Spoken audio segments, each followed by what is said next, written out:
পাথর দিয়ে কিভাবে মারছে। আসসালামু আলাইকুম।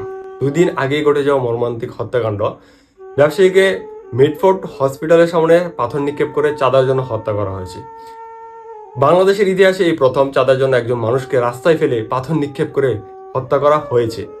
বাংলাদেশের জনগণ, বাংলার মানুষ এর সঠিক বিচার চায়। আমি মনে করি এর বিচার এভাবেই হওয়া উচিত।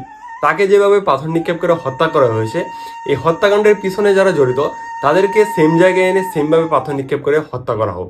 তাহলে এই বিচারটা বাংলাদেশের ইতিহাসে সাক্ষী হয়ে থাকবে এবং যারা পরবর্তীতে এই ধরনের কার্যক্রম করতে যাবে, বিশেষ করে এই বিষয়টা তাদের মাথায় থাকবে। যদি বাংলাদেশের বিচার বিভাগের আওতাধীন এই বিচার সম্ভব না হয়, তাহলে এই হত্যাকাণ্ডের পিছনে যারা জড়িত তাদের সবাইকে ফাঁসি দেওয়া হোক। বাংলাদেশের জনগণ, আমি মনে করি এই দুইটা বিচার হলে সঠিক বিচার পাবে। বাংলার জনগণ একটাই চাই, এই হত্যাকাণ্ডের পিছনে যারা জড়িত তাদের সঠিক বিচার হোক। এই সোহাগ ব্যবসায়ী ভাইয়ের তার 2টা সন্তান আছে, একজন ছেলে একজন মেয়ে।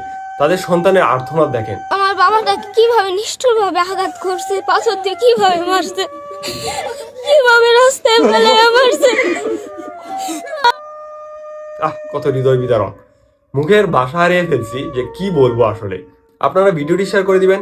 বাংলাদেশের লাখো লাখো কন্টেন্ট ক্রিয়েটর যারা আছে এই বিষয়টি নিয়ে মুখ খুলুক এবং আমরা আশা করি খুব দ্রুতই এই হত্যাকাণ্ডের পেছনে যারা জড়িত তাদের সঠিক বিচার আমরা দেখতে পাবো। আমি মোহাম্মদ সোহাগ।